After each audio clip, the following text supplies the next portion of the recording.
नमस्कार, स्वागत है आपका बोलता हिमाचल पर। आज है 11 मार्च 2025 और हिमाचल प्रदेश से जुड़ी हुई आज की बड़ी खबरों की जानकारी अपडेट्स हम आपके लिए लेकर आए हैं।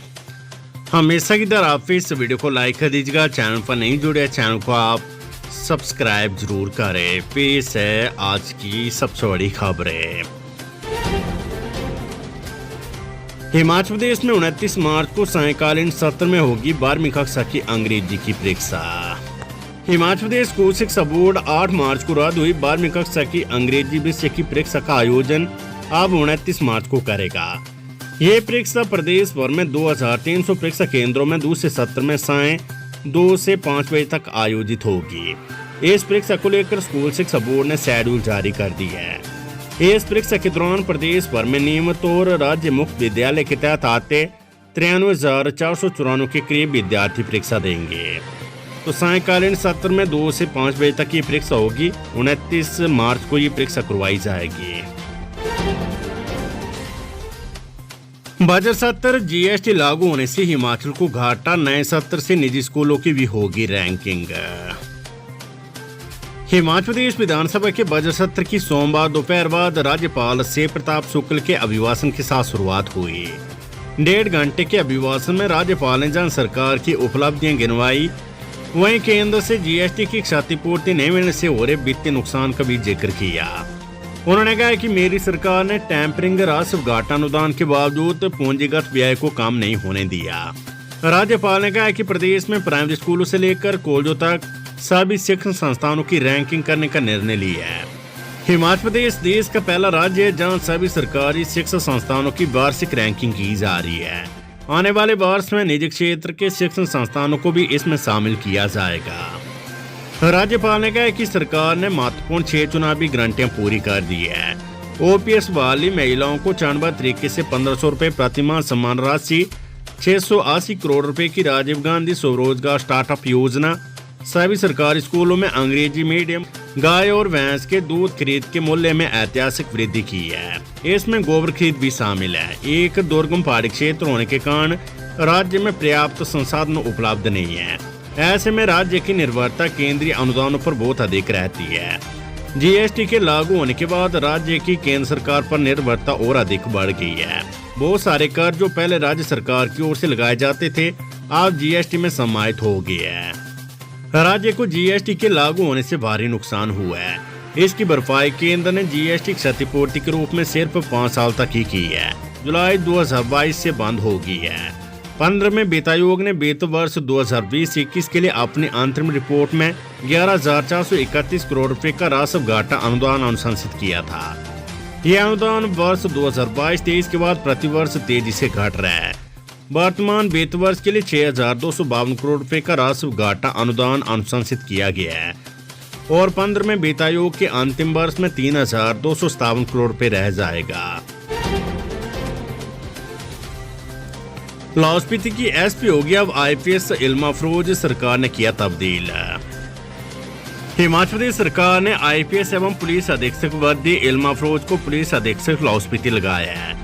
इन आदेशों के तहत पुलिस अधीक्षक कुल्लू कार्तिकेन गोकुल चंद्रन को अतिरिक्त कार्यभार से भार मुक्त करेंगे। इस संबंध में प्रदेश के मुख्य सचिव प्रबोध सक्सेना ने आदेश जारी कर दिए है।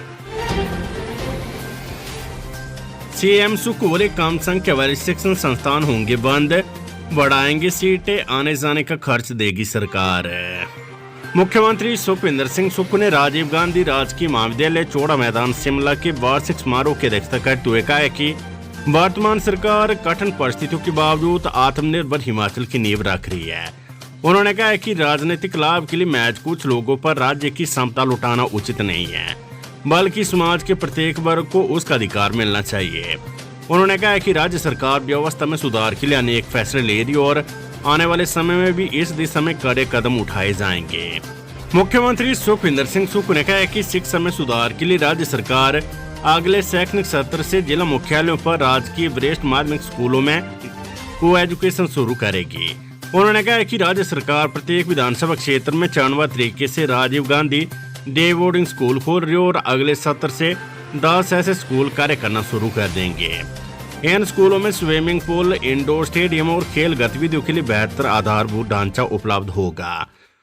मुख्यमंत्री ने कहा है कि जिन शिक्षण संस्थानों में विद्यार्थियों की संख्या कम है या जहां पर छात्रों को क्वालिटी एजुकेशन नहीं मिल पा रही है, उन्हें अगले शैक्षणिक सत्र से बंद कर दिया जाएगा और ऐसे शिक्षण संस्थानों के विद्यार्थियों के लिए निकट के अच्छे संस्थानों में सीटें बढ़ाई जाएगी और विद्यार्थियों को आने जाने का खर्च भी राज्य सरकार द्वारा प्रदान किया जाएगा।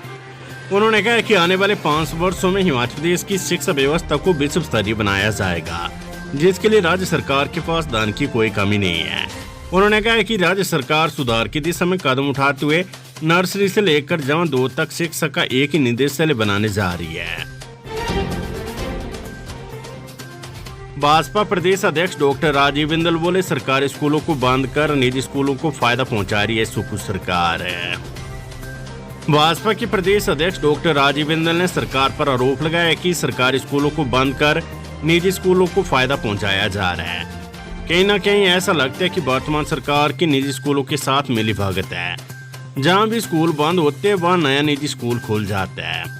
भाजपा कार्यालय ऊना में प्रेस वार्ता को संबोधित करते हुए बिंदल ने कहा कि जब कांग्रेस सरकार सत्ता प्राप्ति के दौर में थी तो जनता के बीच कहती थी कि सरकार 5 लाख पक्की सरकारी नौकरियां देगी। ये नौकरियां कहाँ गई है? प्रदेश में बेरोजगार सड़कों पर त्रस्त है और सरकार मस्त है।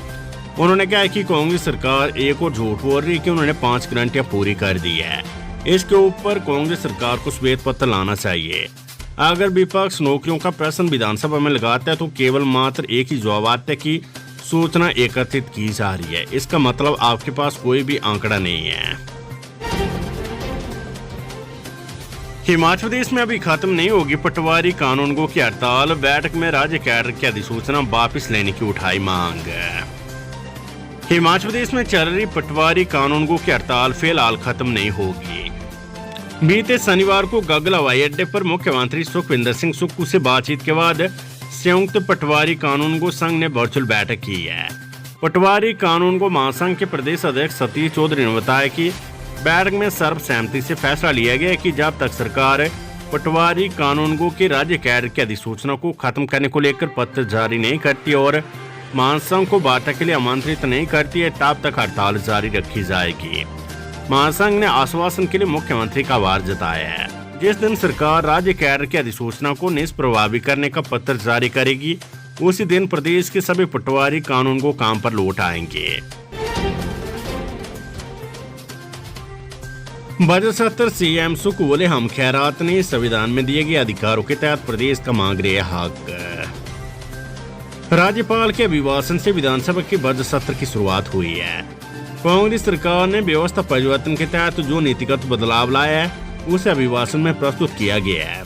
मुख्यमंत्री सुखविंदर सिंह सुक्खू ने सोमवार को राज्यपाल द्वारा सदन में दिए गए अभिभाषण के उपरांत मीडिया से बात कही है। शिमला में 30 मार्च से पहले डिफॉल्टर को लंबित टैक्स चुकाने का नोटिस नहीं देने पर कटेगा बिजली पानी। नगर निगम शिमला ने शहर के प्रॉपर्टी टैक्स डिफॉल्टरों को 30 मार्च से पहले लंबित टैक्स चुकता करने का अंतिम फरमान जारी किया है। करीब 3000 से ज्यादा डिफॉल्टर ऐसे जिन्होंने निगम को प्रॉपर्टी टैक्स अदा नहीं किया है। ऐसे में बड़े डिफॉल्टरों को बिजली पानी काटने को लेकर नोटिस जारी किए गए हैं। इसके बाद अब निगम ने घरेलू भवन मालिकों को भी पिछला टैक्स जमा करवाने को लेकर आदेश जारी कर दिए हैं। मार्च के अंत तक टैक्स देना होगा। इसके बाद अप्रैल से निगम वित्त वर्ष 2025-26 के बिल जनरेट करने का काम शुरू कर देगा। ऐसे में तय समय पर टैक्स जमा करवाने का फरमान नगर निगम ने भवन मालिकों को दिया है। वहीं सरकारी विभागों को भी इसी वित्त वर्ष में टैक्स देना होगा, यानी 30 मार्च तक विभागों को टैक्स चुकता करना होगा। इसके बाद नगर निगम नियमों के तहत बिजली पानी के कनेक्शन काटने की प्रक्रिया शुरू कर देगा। निगम ने करीब 100 बड़े डिफॉल्टरों को बिजली पानी काटने को लेकर नोटिस थमाए हैं। हिमाचल प्रदेश में अब यात्रा करनी होगी आसान। प्रदेश में सड़क और पुलों की कई परियोजनाओं का होगा निर्माण। हिमाचल प्रदेश को केंद्र सरकार से 345 करोड़ 14 लाख रुपए की वित्तीय सहायता मिली है, जिससे राज्य में सड़कों और पुलों की कई परियोजनाओं का निर्माण और सुधार संभव हो सकेगा। इस वित्तीय सहायता से राज्य में आधा दर्जन सड़क और पुल परियोजनाएं पूरी हो सकेगी, जो न केवल यात्रा को सुगम बनाएगी बल्कि क्षेत्रीय विकास में भी महत्वपूर्ण भूमिका निभाएगी। केंद्र सरकार ने जिन परियोजनाओं को मंजूरी दी है उनमें से अभी 5 परियोजनाएं टेंडर प्रक्रिया में, जबकि एक परियोजना को फरवरी में मंजूरी मिल गई थी। इन परियोजनाओं में शिमला और हमीरपुर से 2-2, मंडी और कांगड़ा जिले से 1-1 परियोजना शामिल है। इन परियोजनाओं को अक्टूबर में स्वीकृति मिल चुकी और अब इन पर काम शुरू कर दिया जाएगा। हिमाचल प्रदेश में एक सप्ताह तक भारी बारिश बर्फबारी का आसार, 4 जिलों के लिए येलो अलर्ट है। हिमाचल प्रदेश में पश्चिमी विक्षोभ की सक्रियता से एक सप्ताह तक बारिश बर्फबारी का पूर्वानुमान है। साथ ही कई भागों में अंदर चलने का येलो अलर्ट भी जारी किया गया है। 4 जिलों में भारी बारिश का अलर्ट है। उधर बीते दिनों हुई बर्फबारी से लाहौल घाटी में 100 से अधिक सड़कें अभी भी बहाल नहीं हो पाई है। मौसम विज्ञान केंद्र शिमला के अनुसार राज्य में 16 मार्च तक बारिश बर्फबारी का पूर्वानुमान है। 11 मार्च को लाहौल स्पीति, किन्नौर सहित चंबा, कांगड़ा, कुल्लू जिलों के ऊंचे इलाकों में अलग अलग स्थानों पर हल्की बारिश बर्फबारी की संभावना है। 11 और 12 मार्च को राज्य में कुछ स्थानों पर हल्की से मध्यम बारिश बर्फबारी की संभावना है। 13 और 16 मार्च को राज्य में कई स्थानों पर हल्की से मध्यम बारिश बर्फबारी की संभावना है, जबकि 14 और 15 मार्च को राज्य में अधिकांश स्थानों पर हल्की से मध्यम बारिश बर्फबारी का पूर्वानुमान है। 14 मार्च को चंबा, कांगड़ा, मंडी, हमीरपुर में भारी बारिश का येलो अलर्ट है। विभाग के अनुसार अगले 4-5 दिनों के दौरान न्यूनतम तापमान में धीरे धीरे 3 से 4 डिग्री सेल्सियस गिरावट आने की संभावना है। अगले 48 घंटों के दौरान अधिकतम तापमान में 1 से 2 डिग्री सेल्सियस की गिरावट आने की संभावना है। हिमाचल प्रदेश के हर मेडिकल ब्लॉक में बनेगी पब्लिक हेल्थ लैब, बीमारी फैलने पर तुरंत मिलेगा अलर्ट। हिमाचल प्रदेश की जनता की सेहत का ध्यान रखते हुए प्रदेश भर के सभी चिकित्सा खंडों में अब कीटाणुओं, जर्म्स और जीवाणु बैक्टीरिया की जांच के लिए अलग से टेस्टिंग लैब तैयार की जाएगी। केंद्र और प्रदेश सरकार के सहयोग से सभी खंडों में पब्लिक हेल्थ लैब बनेगी। इसमें अत्याधुनिक मशीनों के साथ साथ पब्लिक हेल्थ स्पेशलिस्ट भी होंगे जो रोगों के फैलने पर तुरंत अलर्ट करेंगे। खास बात यह कि अलग से तैयार की जा रही टेस्टिंग लैब में मौसमी रोगों की निगरानी की जाएगी। इस साल 2500 किलोमीटर सड़कों की होगी टारिंग, ब्लैक स्पॉट और नालियां भी होगी दुरुस्त। हिमाचल प्रदेश में इस साल 2500 किलोमीटर सड़कों की टारिंग की जाएगी। सरकार के निर्देश पर लोकमान्य विभाग ने टारिंग का लक्ष्य निर्धारित किया है। अगस्त तक सड़कों की टारिंग और क्षतिग्रस्त सड़कों को ठीक किया जाएगा। इसके साथ ही ब्लैक स्पॉट और बारिश के पानी की निकासी के लिए बनाई नालियों को भी दुरुस्त किया जाएगा। सरकार ने लोकमान्य विभाग को टेंडर की औपचारिकताएं पूरी करने को कहा है। हिमाचल में 20 मार्च से टारिंग का काम शुरू किया जाना है। जूनियर इंजीनियर से लेकर अधिशासी अभियंता टारिंग के समय फील्ड में तैनात रहेंगे। टारिंग में गड़बड़ी पाए जाने पर ठेकेदार और अधिकारियों के खिलाफ कार्रवाई होगी। पिछले साल सरकार ने 2000 किलोमीटर टारिंग का लक्ष्य रखा था। हिमाचल में हर वर्ष बारिश और बर्फबारी के चलते लोकमान्य विभाग की सड़कों को नुकसान पहुंचता है। कुल्लू, शिमला, चंबा, लाहौल स्पीति और किन्नौर जिले की सड़कों को विभाग मरम्मत और टारिंग में प्राथमिकता देगा।